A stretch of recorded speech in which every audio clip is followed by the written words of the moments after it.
So, you want to learn how to cook bacon the right way? That's exactly what we're gonna do. Welcome to Jay's Grill and Chill. Jay's Grill and Chill. Have your oven preheated to 400 degrees. Grab yourself a baking sheet and some parchment paper. Slap those strips on there. Now it's time to give this pig a tan. Set yourself a timer. I'll see you in 15.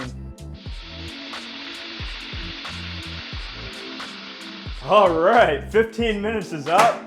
Let's check out how good this turned out. Grab yourself a paper towel lined plate. Take your whippersnippers here. Grab that bacon, put it on there to soak up the grease. Next up, time to devour this shit. That's good as